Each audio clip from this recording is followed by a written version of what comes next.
Okay, so just going to be perfectly honest with you. We're going to do sort of a stripped down version of a lot of the chapters from here on out, just because, you know, I know it's difficult to try to fit all this stuff in, and we're not here when we're supposed to be here and all that kind of stuff. So we'll get you the important parts. We'll get you as much as we can possibly feel like I can actually deliver to you guys in this setting. But from here on out, they are going to be a little bit condensed, and maybe that's good, maybe that's bad. I honestly don't know. But what we're going today is going to kind of continue on where we had been before. We had talked about the immune system prior to this, right? Not the immune system, the lymphatic system prior to this, and here now we're going to go ahead and push this a little bit further. This, of course, is a absolutely ludicrous illustration here, but I thought it was funny, so we'll start with that. Okay, so when we talk about the immune system, really what we're talking about here is immunity, right? And immunity in a immune system sense doesn't mean that you're invulnerable, right? It's not like, you know, Pokemon or whatever. It just simply means that you have some sort of resistance to disease of some sort or another. And when we talk about the immune system, it provides us this immunity with two different systems, okay? Two different sets of things that are interlinked pretty heavily, right? We see connections between both of them a lot, and so they're not fully separate, but they operate in different ways, and so we separate them based on that. And these are going to be the innate and the adaptive defense systems or immune systems. And really the big difference between the two is how they go about their job, right? The innate immune system really just serves kind of everything the same way, right? It is very what we call non-specific. And so it'll treat SARS and H1N1 and the new SARS-CoV-19, which is the virus that causes COVID-19. It treats them all the same way, right? Whereas the adaptive immune system treats every particular pathogen separately. And so while it is very, very good at handling one specific thing, it really doesn't do anything for anything else, right? If you have an adaptive response to H1N1, it does you no good against any of the SARS coronavirus parts. So they have each sort of their own sort of uses. The innate defenses, because they do not require any kind of specific response, they're going to be right on the front line. Okay, so these are going to be the very first responses they have. We do not have to have an infection in order to activate the innate defenses. And so these will be things like surface barriers, right? So your skin, your mucous membranes, which we're talking about a lot lately in terms of not touching our face and stuff like that. But also, once they get past these surface barriers, we have a number of internal defenses that include some cellular defenses, things like that, that are going to become the second line.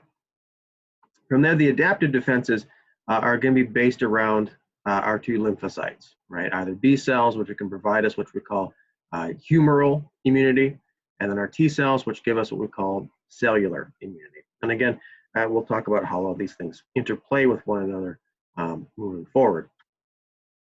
So the innate defenses here, again, we're going to start with those barriers, right? Your skin, your mucous membranes, and things like mucus, right, that the mucous membranes are secreting. And they're literally just a physical barrier, right? They're sort of closing the door, right? There's a reason that we shut and lock a door, right, to keep people out. Well, the same thing is here. If it can't get past your skin, if it can't get past your mucous membrane, then it can't get in to infect you. That's wonderful, right? And so especially things like keratin that we see developing in the outer layers of our skin, they're pretty tough, right? They're resistant to a lot of the weak acids or the weak bases that a bacteria might produce to try to break these things down. Bacterial enzymes in general, toxins, things like that, right? They're very, very good at preventing things from getting in. In addition to this, we also produce a number of chemicals that also play a role in this. So your skin is naturally slightly acidic, right? We call this the acid mantle, all right? And the idea of this acid mantle is that it provides a slightly difficult environment for bacteria to grow on, right? So be wary of any of these skincare products that talk about balancing your pH and all that kind of stuff. You don't want it balanced. You don't want it at neutral. You do want it to be slightly acidic, otherwise it's simply not doing its job. We also produce a number of enzymes, things like your saliva and your mucus and your tears, okay? A lot of these things are going to go out and break down either cell membranes or other parts of microorganisms. Produce a lot of chemicals that fall into the classification of a defensin, okay? And these are antimicrobial peptides, again, doing the same thing that the acid mantle does. It just inhibits the growth of these things on surfaces. And then, in things like your earwax or your sweat, okay, we produce certain toxic chemicals, things like dermacidin in particular, that again are going to prevent or limit the growth and survival of microorganisms on your skin and your mucous membranes. Your respiratory system, kind of getting beat up right now, right? There are a couple of special things about the respiratory mechanism that are there to try to prevent things from getting inside, right? So nose hair, right? As you breathe in, your air passes through this filter of basically snot and hair, right? And it's gross, right? I mean, it is, but, okay, don't get rid of it, right? It's supposed to be there because this traps a lot of crap, not just pathogens, but also dust and dirt and all kinds of other bad stuff that we don't necessarily want in our lungs. And once we get past that, in the upper respiratory tract, what we'll talk about in the next chapter, your pharynx, your larynx, your parts of your trachea, stuff like that. We have a lot of mucus there. We also have cilia lining those things. And the idea behind that is that those cilia are going to take that mucus and rather than allowing it down into the lungs, we're going to sweep it up into your throat where you can actually swallow it and then digest it and not get infected by it. One of the things that is kind of interesting about a lot of respiratory pathogens specifically is that if they don't enter the respiratory tract, they actually can affect you. So if they're ingested, if you swallow them, they are actually more or less harmless. Once these innate defenses are broken, though, once they get breached by a cut or something like that, then they are no longer functional, right? And so we have to have another layer of defenses behind the skin, behind the mucous membranes, to kind of deal with those kinds of situations. And this is going to be the maybe the job of a variety of different kinds of cells, and then some special chemicals, and then a couple of unique responses within that. So we'll talk about cells here, phagocytes, natural killer cells, what a wonderful name that is. And then some chemicals here, some interferons, complement proteins, which are really, really cool. And then our responses here, things like fever, things like inflammation. For our phagocytes here, we've talked about these guys already, right? We've talked about neutrophils, we've talked about monocytes, and these are what they're doing, right? This is the job that they're playing, okay? Again, remember, never let monkeys eat bananas, right? Our neutrophils, most common, but they're wimpy, right? They're the pawns on the chessboard, right? They will go out, they'll do a job, but they usually don't survive it. Monocytes, which can mature into what we call macrophages, are less common, right? But they're tough, right? They can really take down a lot of different things before they eventually die off. And the way they act, all of these phagocytes, the way that they all act is pretty simple, honestly.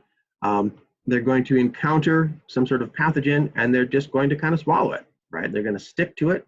They're going to create a little vesicle, right? They're going to literally reach out and swallow it. And then once they swallow it, they envelop it within a vesicle.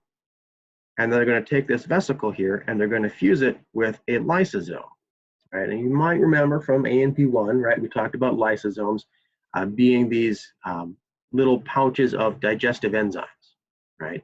They're like little stomachs. And when we fuse with the lysosome, all these little digestive enzymes come in and they literally digest the bacteria or whatever the pathogen happens to be and turn it into garbage, right? And then this garbage gets crapped out the back end and gets dealt with by other mechanisms. So it's a very, very simple yet really, really massively effective way of dealing with some of these pathogens. And again, here the process here is phagio, right, to eat. This is Greek for eating. Phagocytosis here, to eat cells. Natural killer cells, these are really awesome in a lot of different ways. We'll talk about them now. We'll talk about them again in another lecture. They are a kind of lymphocyte. Technically, there are 3 lymphocytes. We talk about B cells and T cells. Technically, NK cells fall under this bin here as well. We didn't really talk about them in terms of development, leukopoiesis, all that kind of stuff, but they are a part of that branch. And what they do is they go out and they attack any cell that lacks a self receptor. And we'll talk about what a self receptor is a little bit later on. That's called an MHC class 1 receptor. Basically, this is just a thing that presents a little tag that says that I belong to me, right? And any cell that doesn't have that, a natural killer cell will go out and destroy that. And they're going to do that, and again, the mechanism by which they do that we'll talk about when we talk about T cells later on. But they basically cause the cell to commit suicide. They induce apoptosis, this programmed cell death. And so the cells that they're looking for here, these are going to be things like cancers. They're going to be virally infected cells, right? So right now, right, we're talking about a lot of people's immune response being some of these NK cells. And in addition to that, they're also going to play a role, and this is going to be something that we're going to see time and time and time again. Basically, all of the parts of both the innate and adaptive immune systems are all going to eventually feed back on inflammation, because inflammation, as we're going to see, is one of the really key parts of any kind of reaction. What it is really quite simple. Right? We're just going to increase the amount of flow to wherever the affected region is, right? And the reason we're going to do that is kind of twofold, right? As we increase blood flow, we also increase leakiness, right? We just talked about with the lymphatic system, the idea that at a capillary bed, it's not just the kind of stuff that we want to get out that gets out, it's also going to be plasma, right? And so all that plasma that leaks out due to increased flow basically causes the tissue to swell. And as it swells, the cells within that tissue kind of get spaced out a little bit, right? And the reason that becomes very, very important is that the other thing that we're doing by bringing more blood to the area, right? We're bringing white blood cells. They can't work if they can't get through, right? Imagine yourself, and I know that you're all good people and you have never ever done this, but imagine you go to a really tightly packed bar, right? If you're 10 rows deep, you're not going to get to the bar, right? There's just too many people in the way, okay? But, right, if you're in a sort of less crowded bar, right, you can kind of weave your way through those people and get to where you want. What we're doing here by bringing all this fluid here is we're making the bar less crowded, right? We're allowing these white blood cells to kind of move through the area and get to where they need to get to. So when we look for inflammation, it's a pretty typical set of things that we associate with that, largely due to the increased blood flow, right? So we're going to see redness, right? Because we have more blood, we have more red blood cells, we have more hemoglobin, we have redness, right? Obviously swelling as fluid leaks out of the capillaries and fills the surrounding space. Heat, because blood is going to bring heat with it, okay? So those 3 things are directly attributable just to getting more blood in the area, right? We also typically find that we get pain associated with inflammation. And the reason we get pain associated with this is that as we kind of swell, right, we tend to squeeze stuff. We increase pressure, okay? And that pressure can sometimes sort of squeeze on some of our nociceptors, right, our pain receptors, and cause pain there. If the swelling occurs at a joint, right, so if you have tennis elbow or something like that, that swelling can actually kind of cause you not to be able to bend that joint nearly as much as you used to be able to. And so if we have inflammation at a joint, sometimes we lose function completely or partially of that joint. And so what causes inflammation is different things depending on what the ultimate root cause is. So you can get inflammation because you've got a cut, right? You have damaged cells, and those damaged cells release what we call DAMPs, okay? damage-associated molecular patterns. And these damage-associated molecular patterns, or DAMPs, okay, are then going to be bound to by different receptors on different kinds of cells, okay, and cause the release of some of these inflammatory chemicals, things like histamine, prostaglandins, complement, we'll talk about complement a bit later on, right? And they're going to in turn cause local arterioles, right, the small arteries that are leading into the capillary beds. They're going to dilate, we're going to increase flow, right? We call this hyperemia, right? Hyperemia. And by increasing flow, we increase blood flow to the capillaries. We're also going to make the capillaries a little more leaky, okay? We're going to get fluid building up in the surrounding area, which we're going to call edema, right? And that's not these guys, thankfully, it's something else entirely. If we have a immune response, a pathogen causing inflammation, the same basic idea holds true. Instead of a damage-associated molecular pattern, we release a pathogen-associated molecular pattern on the pathogen itself, okay, or a PAMP, so we have DAMPs and PAMPs. The PAMP is recognized by what are called toll-like receptors on our immune cells. And then eventually we get back to the same place, right? And we get to edema. No, I'm just kidding. We get to edema, right? And edema is just the swelling, right? Just the technical term for the swelling, right? And again, right, all of this fluid in here makes a lot of really important things happen, right? We're bringing antibodies and leukocytes to the area. We're allowing them to work, all that kind of good stuff. We're also helping to flush stuff that's been broken down into our lymphatic capillaries, right? So we can bring them to, say, lymph nodes and things like that. The other thing that's going to happen here, of course, we're going to bring in clotting factors, right? And we've talked about clotting factors before when we talked about wound repair. And they are still going to do that, right? They're still going to be a part of that, particularly if we've got a damaged tissue there in place. But in addition to repair, this fibrin mesh that they make, right, also helps to actually isolate or quarantine the area. And so it can prevent pathogens in the area from spreading out to other areas. It doesn't always work very well, but that's the idea. It does perform that task at least a little bit, okay? The next step here, right, once we get the white blood cells there, right, look at their phagocytes, we have to get them in and around, okay? This process we call phagocyte mobilization. And again, we're going to start with neutrophils, right? They're going to be the lead attack here. Our macrophages, our monocytes are going to come behind, right? And this can be, you know, somewhere maybe half a day afterward, right? It's going to take a little while to get there, but they're going to kind of fill in for the neutrophils that are dying off, right? And then they're going to hang out later, right, to help clean up. So clean up any dead or dying cells in the area, clean up the old dead neutrophils, all that kind of stuff as well. If the inflammation is due to a PAMP, okay, we're also going to activate what's called the complement system.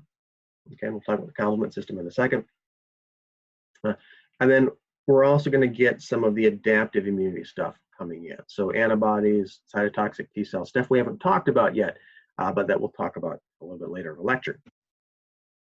So for leukocytes to get to the area, right, one of the things that we talked about way back when we talked about capillaries was that generally speaking, capillaries out in your body tissues don't have big holes in them, right? The idea was to keep cells inside, okay? But now we're talking about getting cells out. Well, how are we going to do that? Well, the nice part about a phagocyte is that because they are kind of flexible, they're bendy, they can also squeeze their way out of relatively small spaces, okay? And so a phagocyte is then going to kind of follow a four-step pattern to get to where it needs to get to. So we're going to start here with leukocytosis, our first step. At leukocytosis, we're going to dump these neutrophils, later monocytes, into the blood from the bone marrow. As they get to where they're going to marginate. Okay, they're going to flatten themselves out and they're going to stick to the wall. And then once they stick to the wall, they're going to kind of slowly move around until they can find one of the intercellular clefts, or maybe a fenestra if it's that kind of a capillary, and squeeze its way out via diapetasis. And I have a little video here of essentially what diapetasis is. I hope it's going to work. Maybe. Yeah, let's see if it's work. Come on. Ah, crap. Anyway, so what was supposed to happen here was this little video here that I put in here. This kitten is going to squeeze out through the bars of this cage really, really small. It's adorable. It's lovely. Can't believe it's not working. But that's essentially what diapetasis is. We kind of squeeze our way through a relatively small opening and come out the other side. Once they're out in the tissue, they still have to figure out exactly where they're supposed to go. Okay, and that last final step here is called chemotaxis. They're going to follow a chemical trail released at the PAMPs, the DAMPs, whatever it happens to be. They're going to follow that trail to the site where they need to go. And again, I can't believe this doesn't work. It's adorable. I'm sorry you're missing it.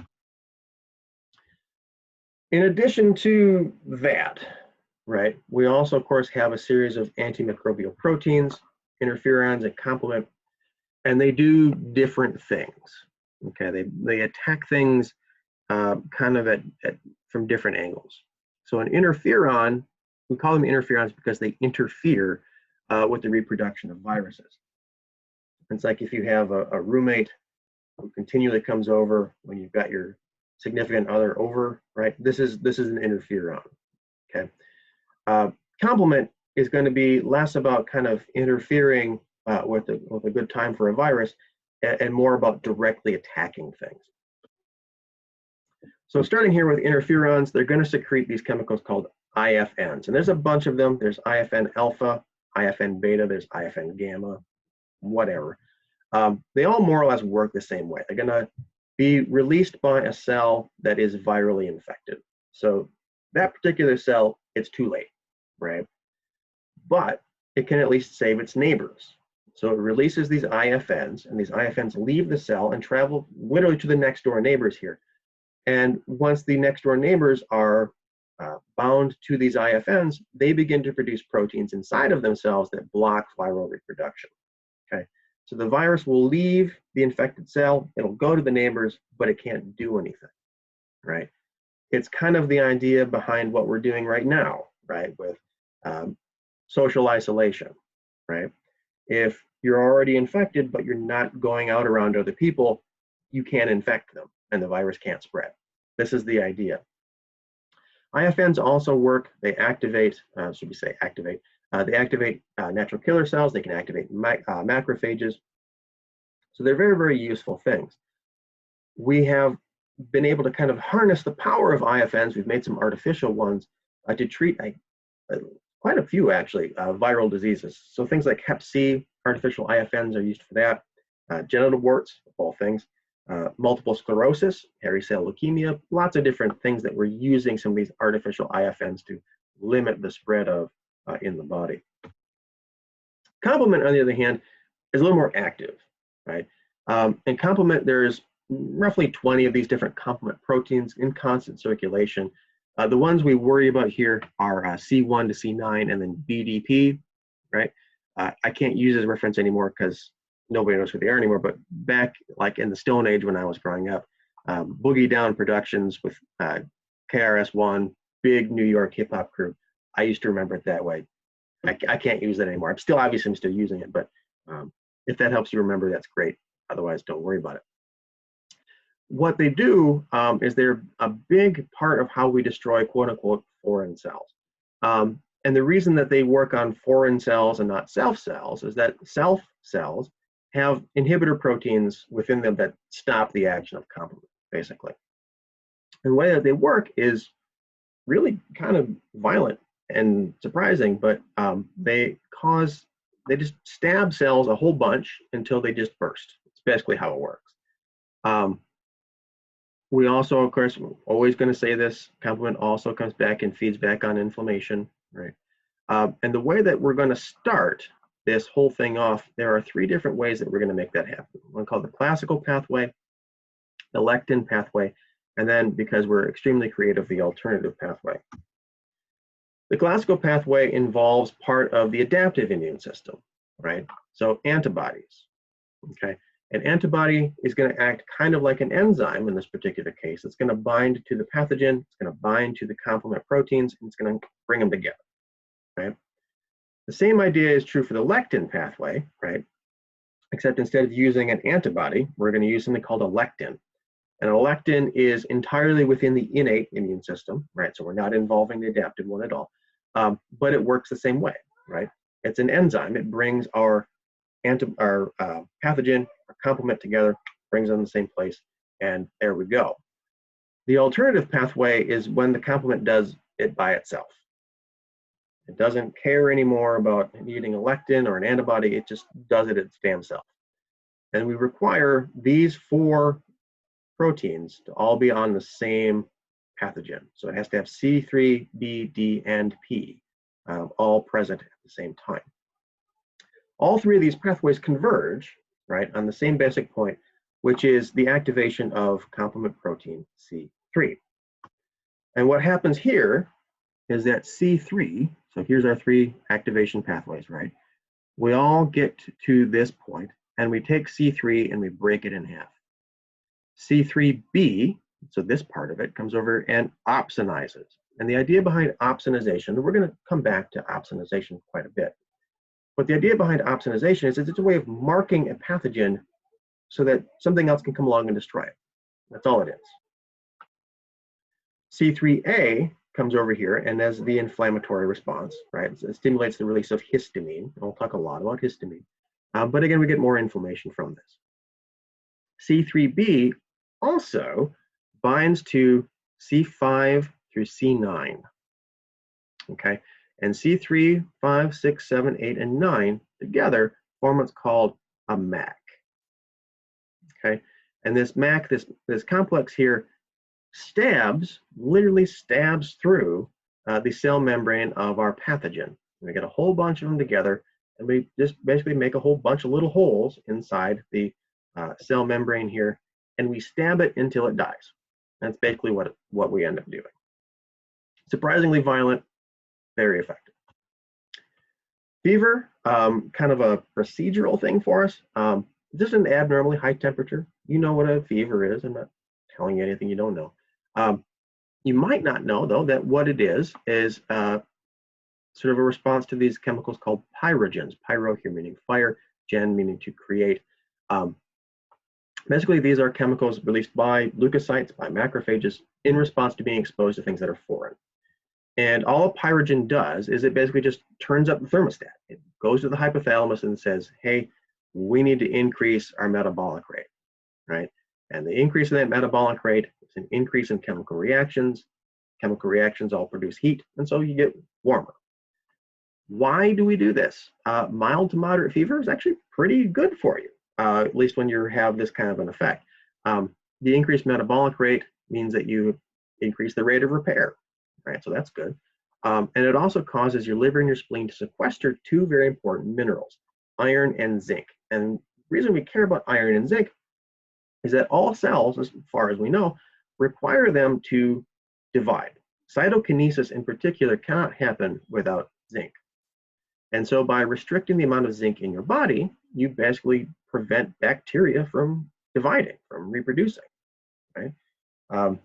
So if you take a zinc supplement when you're sick, you're going to feel better, right? Because you are no longer depriving yourself of zinc, but you're going to cause that infection probably to prolong itself.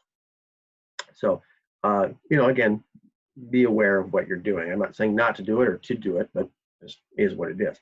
Another thing I want to talk about here real quick, there's kind of an old wives' tale about you can like melt your brain or, damage your brain, have brain damage from high fever. Yes, but at that point, the fever would be accompanied by so many other things that brain damage is really kind of the least of your concerns. It's really not something that you're going to have to honestly worry about. Yes, you might want to reduce a high fever, but it's not going to give you brain damage. Okay, so we'll call it good there. We'll come back in the next video here, and we'll talk a little bit more about the adaptive immune system. And then we'll have one final short little video here kind of wrapping the whole thing up, talking about some minor components of this whole deal. So with that in mind, I will leave you then until next time.